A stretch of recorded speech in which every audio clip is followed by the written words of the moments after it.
اول وقت میں نماز۔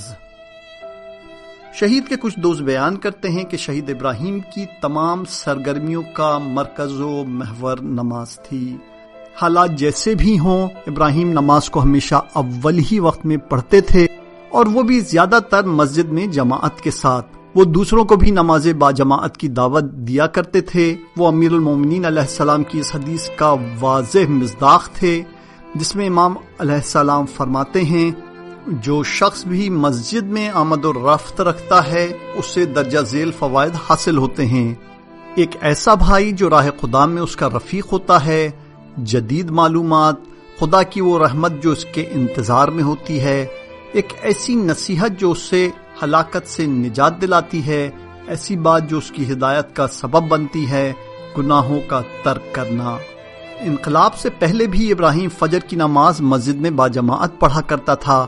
اس کی عادت ہمیں شہید رجائی کے معروف جملے کی یاد دلاتی تھی، نماز سے نہ کہو کہ مجھے کام ہے، بلکہ کام سے کہو کہ وقت نماز آ گیا ہے۔ اس کی بہترین مثال اکھاڑے میں نماز جماعت کا اہتمام تھا۔ زور آزمائی اور ورزش کے دوران جیسے ہی اذان کا وقت ہوتا، وہ اپنی ورزش کو بند کر دیتا اور نماز جماعت قائم کرتا۔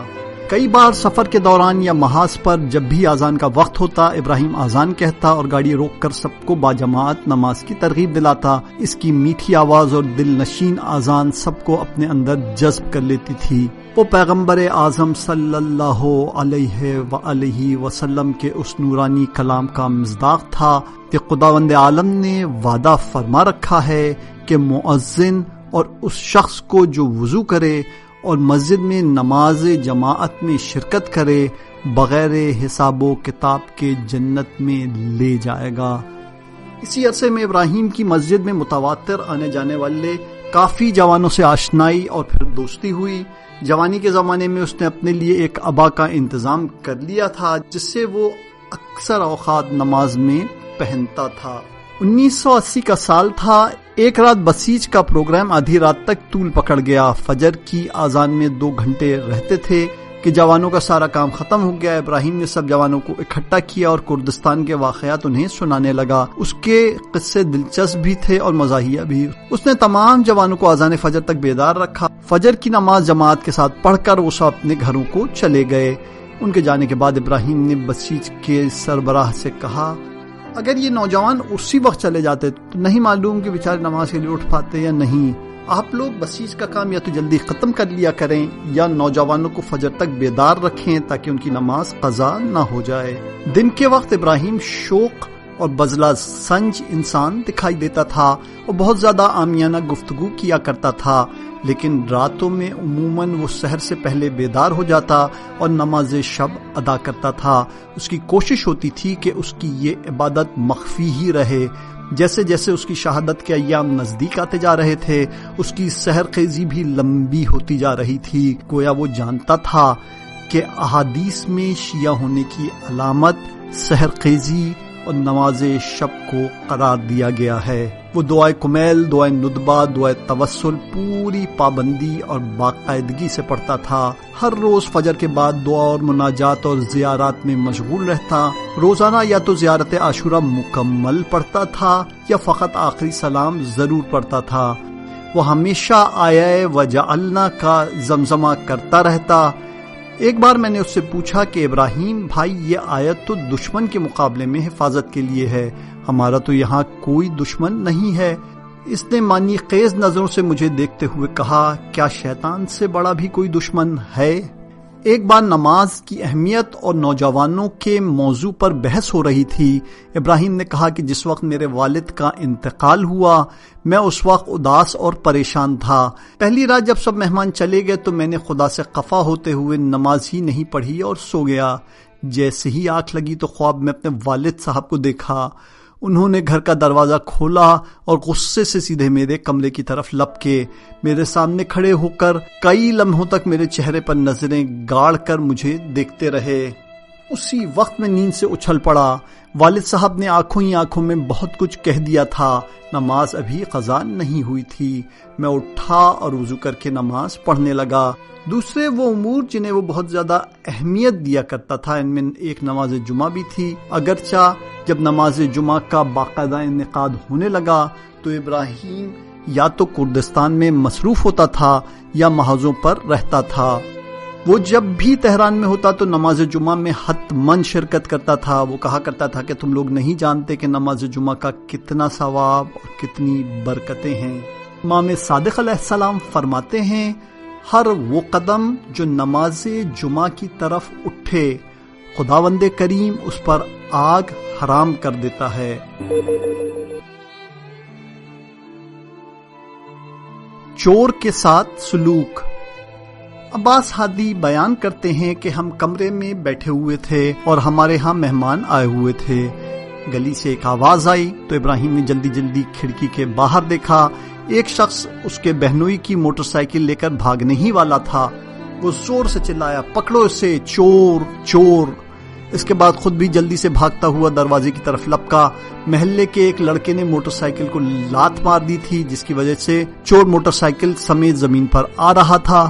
زمین پر پڑے لوہے کے ایک ٹکڑے سے چور کا ہاتھ کٹ گیا اور اس کا خون بہنے لگا۔ اس کے چہرے سے خوف اور اضطراب ٹپک رہا تھا اور درد سے کراہ رہا تھا کہ ابراہیم اس کے سر پر پہنچ گیا۔ اس نے موٹر سائیکل اٹھائی اور سٹارٹ کر کے کہنے لگا، جلدی سے سوار ہو جاؤ۔ ابراہیم اسی موٹر سائیکل پہ بٹھا کر اسے کلینک میں لے گیا۔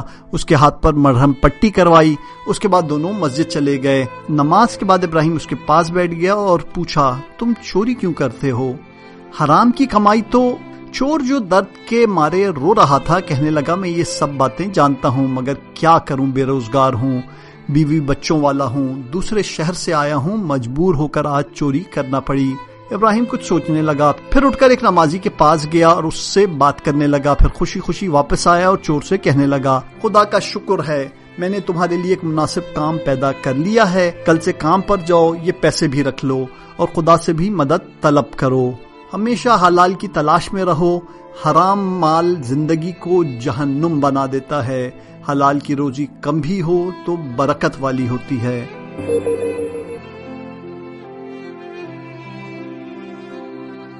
جنگ کا آغاز۔ پیر 22 ستمبر 1980 کی صبح تھی۔ میں نے ابراہیم اور اس کے بھائی کو دیکھا کہ سامان کو کہیں منتقل کر رہے ہیں۔ میں نے سلام کرنے کے بعد کہا، آج سے پہر کو قاسم کچھ ساز و سامان سے بھری ہوئی ایک گاڑی لے کر کردستان جا رہا ہے، ہم بھی اس کے ساتھ ہیں۔ میں حیران ہو کر پوچھا، خیریت ہے؟ میں نے کہا، ممکن ہے دوبارہ جھڑپیں شروع ہو جائیں۔ اس نے کہا، ٹھیک ہے، اگر ایسا ہو گیا تو میں بھی آ جاؤں گا۔ اسی دن ظہر کے وقت عراقی جہازوں کے حملوں سے جنگ شروع ہو گئی۔ سڑک پر سارے لوگ آسمان کی طرف دیکھ رہے تھے۔ پہر 4 بجے ہم سڑک پر تھے۔ قاسم تشکری ضروری ساز و سامان سے بھری جیپ لے کر آ گیا۔ علی بھی اس کے ساتھ تھا، میں بھی سوار ہو گیا۔ جب ہم چلنے لگے تو ابراہیم بھی آ گیا اور ہمارے ساتھ سوار ہو گیا۔ میں نے کہا، ابراہیم بھائی، آپ سامان منتقل نہیں کر رہے؟ اس نے کہا، سامان نئے گھر میں رکھ دیا اور میں آ گیا۔ جنگ کا دوسرا دن تھا۔ کچے راستوں کو عبور کرتے ہوئے ظہر سے پہلے سرپل زہاب پہنچے۔ کسی کو بھی اپنی آنکھوں دیکھے پہ یقین نہیں آ رہا تھا۔ لوگ گروہ در گروہ شہر سے فرار ہو رہے تھے۔ شہر کے اندر سے توپ کے گولوں اور دستی بموں کی آوازیں صاف سنائی دے رہی تھیں۔ ہم شش و پنج میں تھے کہ کیا کریں۔ ایک در سے ہم شہر کے داخلی دروازے میں داخل ہوئے۔ دور سے سپاہ کے جوان ہمیں نظر آئے جو ہمیں دیکھ کر ہاتھ ہلا رہے تھے۔ میں نے کہا، قاسم، جوان اشارہ کر رہے ہیں کہ جلدی آئیں۔ اچانک ابراہیم نے کہا، وہاں دیکھو۔ اس کے بعد اس نے سامنے کی طرف اشارہ کیا۔ ٹیلے کے پیچھے سے عراقی ٹینک صاف نظر آ رہے تھے جو مسلسل گولہ باری کر رہے تھے۔ کچھ گولے ہماری گاڑی کی طرف بھی آئے مگر خدا کا شکر ہے کہ ہم خیریت سے رہے۔ ہم نے درے کو عبور کیا۔ سپاہ کا ایک جوان آگے بڑھا اور کہا، تم لوگ کون ہو؟ میں تمہیں مسلسل اشارہ کر رہا تھا کہ ادھر نہ آؤ مگر تم لوگ گاڑی کا ایکسلریٹر دبائے ہی چلے جا رہے تھے۔ قاسم نے پوچھا، یہاں کیا حالات ہیں؟ کمانڈر کون ہے؟ اس مجاہد نے جواب دیا، آغائے بروجردی شہر میں نوجوانوں کے ساتھ ہیں۔ آج صبح عراقیوں نے شہر کے اکثر حصے پہ قبضہ کر لیا، لیکن ہمارے جوانوں کے حملوں نے انہیں پیچھے ہٹنے پر مجبور کر دیا۔ ہم شہر میں داخل ہو گئے، ایک پرامن جگہ پر گاڑی روکی، قاسم نے وہیں 2 رکعت نماز پڑھی۔ ابراہیم نے آگے بڑھ کر حیرانی سے پوچھا، قاسم یہ کون سی نماز تھی؟ قاسم نے اطمینان سے جواب دیا، کردستان میں ہمیشہ یہ دعا کرتا تھا کہ میں جب بھی اسلام کے دشمنوں سے جنگ کروں تو اسیر یا معذور نہ ہو جاؤں، لیکن اس دفعہ خدا سے دعا کی ہے کہ وہ مجھے شہادت نصیب فرمائے، اب دنیا کو برداشت کرنے کی مجھ میں طاقت نہیں۔ ابراہیم بہت دقت سے اس کی باتیں سن رہا تھا۔ اس کے بعد ہم محمد بروجردی کے پاس پہنچ گئے۔ وہ قاسم کو پہلے ہی سے جانتے تھے، ہمیں دیکھ کر بہت خوش ہوئے۔ تھوڑی دیر بات چیت کرنے کے بعد ایک جگہ کی نشاندہی کرتے ہوئے کہنے لگے، مجاہدوں کی 2 بٹالینز اس طرف گئی ہیں، مگر ان کا کوئی کمانڈر نہیں ہے۔ قاسم جان تم جاؤ، دیکھو تو تم انہیں شہر میں واپس لا سکتے ہو یا نہیں۔ ہم اکٹھے اس طرف چلے گئے۔ وہ جگہ مجاہدوں سے بھری ہوئی تھی، سارے مسلح اور تیار مگر بہت ڈرے ہوئے تھے۔ وہ عراق کی طرف سے اس شدید حملے کے لیے بالکل تیار نہیں تھے۔ قاسم اور ابراہیم آگے بڑھے اور ان سے باتیں کرنے لگے۔ انہوں نے ایسی باتیں کی کہ ان میں جوش اور غیرت ٹھاٹھیں مارنے لگا۔ آخر میں انہوں نے کہا، جو بھی مرد ہے غیرت مند ہے اور نہیں چاہتا کہ ان باسیوں کے ہاتھ اس کی عزت تک پہنچے، وہ ہمارے ساتھ آئے۔ ان باتوں نے مجاہدوں میں ایک نئی روح پھونک دی اور سبھی ان کے ساتھ چل پڑے۔ قاسم نے فوج کو ترتیب دیا اور ہم شہر میں داخل ہو گئے۔ داخل ہوتے ہی مورچہ بندی شروع کر دی۔ کچھ مجاہد کہنے لگے، ہمارے پاس توپ بھی موجود ہے۔ قاسم نے انتہائی مناسب جگہ تلاش کرتے ہوئے انہیں دکھائی۔ وہ توپ کو لے کر گئے اور گولہ باری شروع کر دی۔ توپ کے چند گولے داخلنے کے بعد عراقی ٹینک پیچھے کی طرف ہٹ گئے اور اپنے مورچوں میں واپس جا کر پوزیشن سنبھال لی۔ اس سے ہمارے جوانوں کا حوصلہ کافی بڑھ گیا۔ جنگ کا دوسرا دور ختم ہونے کے قریب تھا۔ قاسم نے ایک گھر کو ٹھکانہ بنا لیا جو جوانوں کے مورچے سے نزدیک تھا۔ پھر مجھ سے کہنے لگا، جاؤ ابراہیم کو بلا لاؤ تاکہ ہم سب مل کر دعائے توسل پڑھیں۔ منگل کی رات تھی، میں چلا گیا۔ قاسم نماز پڑھنے میں مشغول ہو گیا۔ میں بھی زیادہ دور نہ گیا ہوں گا کہ گولہ اسی گھر کے دروازے کے سامنے آ کر پھٹا۔ میں نے کہا، خدا کا شکر کہ قاسم اندر کمرے میں چلا گیا تھا۔ میں واپس پلٹ آیا۔ ابراہیم نے گولے کی آواز سن لی تھی، وہ بھی جلدی سے ہمارے پاس آ گیا۔ جیسے ہی کمرے میں داخل ہوئے تو جو منظر ہماری آنکھوں نے دیکھا اس پہ یقین نہیں آ رہا تھا۔ مسور کے دانے جتنا بم کا ایک ٹکڑا کھڑکی سے ہوتا ہوا قاسم کے سینے میں پیوست ہو گیا تھا۔ قاسم نے نماز کی حالت میں اپنی آرزوئے شہادت کو پا لیا تھا۔ محمد بروجردی یہ خبر سن کر کافی رنجیدہ ہو گیا۔ اس رات ہم نے قاسم کے جسد کے پاس دعائے توسل پڑھی۔ اگلے دن اس کے جسد کو تہران روانہ کر دیا۔ اس سے اگلے دن ہم ہیڈ آفس چلے گئے۔ وہاں سے ہمیں حکم ملا کہ اسلحے کے گودام کی حفاظت آپ کے کچھ جوانوں کے سپرد کی جا رہی ہے۔ اس کے بعد انہوں نے ایک اسکول ہمارے حوالے کیا جو اسلحے سے تقریباً بھرا ہوا تھا۔ ہم ایک دن وہاں ٹھہرے، لیکن چونکہ وہاں خطرہ زیادہ تھا اس لیے وہ سارا سامان شہر سے باہر منتقل کر دیا گیا۔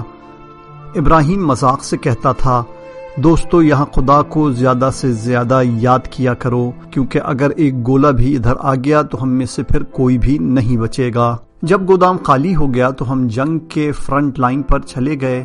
سرپل ذہاب کے مغربی حصے میں مورچے بنا دیے گئے۔ اصغر وصالی اور علی قربان جیسے چند تربیتی یافتہ کمانڈرز مجاہدوں کی کمان سنبھالے ہوئے تھے۔ پاوا کے علاقے میں ایک گوریلا فوجیوں کا دستہ تھا جو سرخ رومال گروپ کے نام سے مشہور تھا۔ اب یہ لوگ انہی گوریلا فوجیوں کو اپنے ہمراہ لے کر سرپل کے علاقے میں آ گئے تھے۔ ہم نے شہر کا ایک دورہ کیا۔ محمد شاہرودی، مجید فریدوند اور کچھ دوستوں سے ملاقات ہو گئی۔ اس کے بعد ہم اکٹھے اس مقام پر چلے گئے جہاں عراقی فوجیوں سے جھڑپیں ہو رہی تھیں۔ ٹیلے کی بلندی پر واقع مورچے میں موجود کمانڈرز نے ہمیں بتایا، سامنے والا ٹیلا عراقی فوجیوں کے ساتھ ہماری جنگ کا مقام ہے۔ اس سے آگے سارے ٹیلوں پر عراقی فوجی ہی قبضہ جمائے ہوئے ہیں۔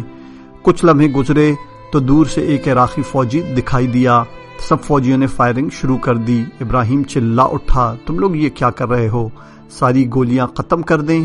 سب جوان خاموش ہو گئے۔ ابراہیم ایک عرصے تک کردستان میں رہا تھا اور اس نے اچھے طریقے سے فوجی تربیت لے رکھی تھی۔ کہنے لگا صبر کرو، جب دشمن تم سے زیادہ نزدیک ہو جائے تو پھر فائرنگ کرنا۔ اسی وقت عراقیوں نے ٹیلے کے نیچے سے فائرنگ شروع کر دی۔ RPG سے نکلے ہوئے راکٹ اور توپوں کے گولے مسلسل ہماری طرف فائر ہو رہے تھے۔ اس کے بعد عراقی ہمارے مورچوں کی طرف بڑھنے لگے۔ جن مجاہدین نے پہلی دفعہ اسلحہ اپنے ہاتھ میں لیا تھا وہ یہ منظر دیکھ کر پچھلے مورچوں کی طرف بھاگ کھڑے ہوئے۔ ہم بہت ڈر گئے تھے۔ کمانڈرز نے چلا کر کہا صبر کرو، مت گھبراؤ۔ تھوڑی دیر عراقیوں کی طرف سے ہونے والی فائرنگ کی آواز کم ہو گئی۔ میں نے مورچے سے باہر دیکھا تو عراقی ہمارے مورچوں سے کافی نزدیک پہنچ گئے تھے۔ اچانک ابراہیم نے چند دوستوں کی مدد سے عراقیوں پر حملہ کر دیا۔ وہ لوگ مورچوں سے باہر کی طرف دوڑتے ہوئے اللہ اکبر کے نعرے لگا رہے تھے۔ کچھ دیر نہ گزری تھی کہ کئی عراقی مارے گئے اور کچھ زخمی ہوئے۔ ابراہیم اور اس کے دوستوں نے 11 عراقیوں کو گرفتار کر لیا، باقی لوگ بھاگ گئے۔ ابراہیم نے جلدی سے انہیں شہر کی طرف روانہ کر دیا۔ ابراہیم کے اس جرأت مندانہ اقدام سے سب جوانوں کا حوصلہ بلند ہو گیا۔ کچھ جوان مسلسل قیدیوں کی تصویریں اتار رہے تھے، کچھ ابراہیم کے ساتھ بھی یادگاری تصویریں بنوا رہے تھے۔ تقریباً 1 گھنٹے کے بعد ہم سرپل شہر میں داخل ہو گئے۔ وہاں ہمیں اطلاع ملی کہ راستہ بند ہونے کی وجہ سے قاسم کا جسد ابھی بیرک میں ہی رکھا ہوا ہے۔ ہم وہاں سے چل دیے اور جنگ کے 5ویں روز قاسم کا جسد اپنی گاڑی میں لے کر تہران آ گئے۔ تہران میں اس کا جنازہ پوری شان و شوکت سے اٹھا اور اس علاقے سے تعلق رکھنے والا دفاع مقدس کا پہلا شہید اس مقام پر دفن ہوا۔ جنازے پر لوگوں کا جم غفیر امڑ آیا تھا۔ علی خرمدل نعرے لگا رہا تھا، اے میرے شہید سردار، تمہارا راستہ ابھی جاری ہے۔